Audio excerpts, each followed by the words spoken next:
এই সংসারে সবচেয়ে বড় পাপ কি হতে পারে?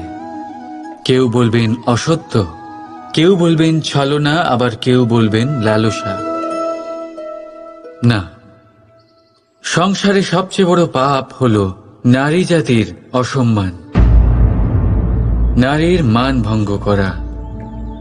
কারণ এই অপরাধ কেবল নারীর শরীরকেই নয়, বরং তার মন আর আত্মাকেও আহত করে থাকে। তাহলে এবার প্রশ্ন হলো, যে এই অপরাধ করেছে তাকে কি শাস্তি দেওয়া উচিত? কেউ বলবেন শারীরিক যন্ত্রণা, আর কেউ বলবেন মৃত্যুদণ্ড।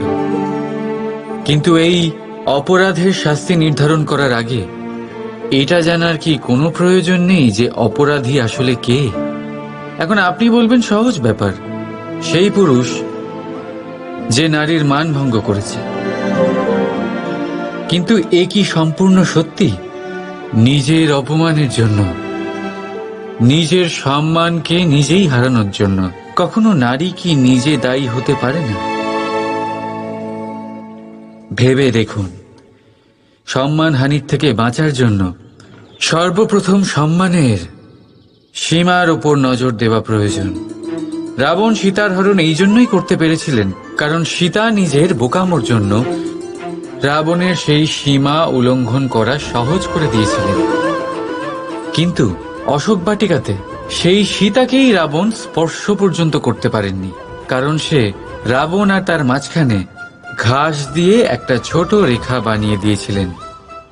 জীবনে না বলতে শিখুন।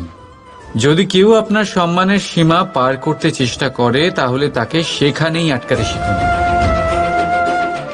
আপনার ওপরে ওঠা প্রথম হাত, প্রথম কটাক্ষ ওইখানেই আটকাতে শিখে নিন। তখন কোনো পুরুষের সাহস হবে না আপনাকে আবার অপমান করতে চেষ্টা করার।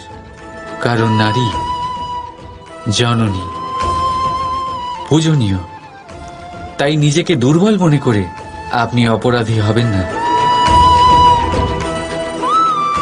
রাধা রাধা।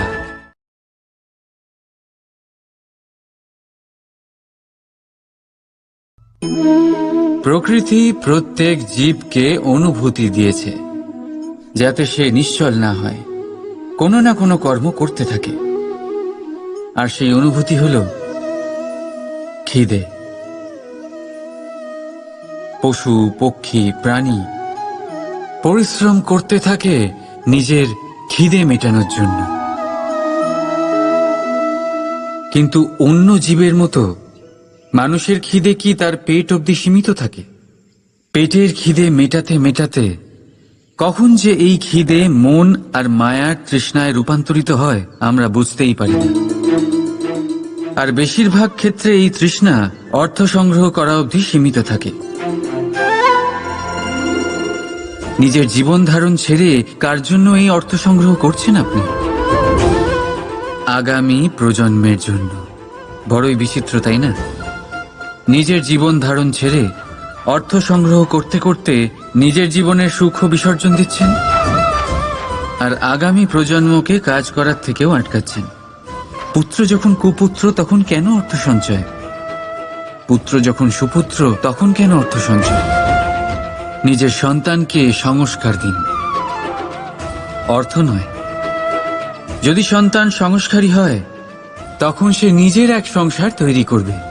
যদি সংস্কারহীন হয় তাহলে আপনার বানানো সংসার এমনি সে ভেঙে দেবে। জীবনে যদি কিছু সঞ্চয় করতে হয়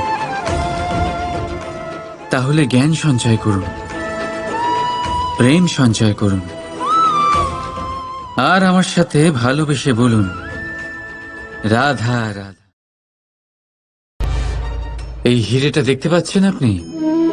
লক্ষ কোটি বছর ধরে পৃথিবীর গর্ভে থাকার পরে এটা এতটা শক্ত হয়ে ওঠে। কিন্তু যখন খনি থেকে একে বের করা হয় এটি কয়লার মতোই থাকে, সাদা, শক্ত, নিস্তেজ। কিন্তু যখন একে পালিশ করা হয় তখন এটা তেজ লাভ করে, আর ঠিক তখনই এর মূল্য বৃদ্ধি পায়। সংসারে মানুষের সাথেও ঠিক এমনটাই হয়ে থাকে।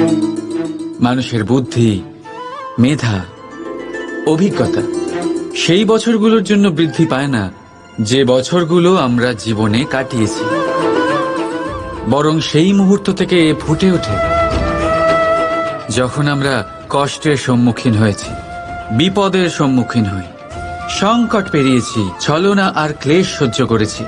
এই জন্য যদি আপনার জীবনে আপনি সংকটের সম্মুখীন হন, বিপদ আসে, কষ্ট আসে, তাতে একেবারেই ভয়ভীত হবেন না। তাকে আহ্বান জানান, কারণ এই পরিস্থিতিগুলোই আপনাকে অভিজ্ঞতা দেবে যা আপনাকে উন্নত করবে। রাধা রাধা।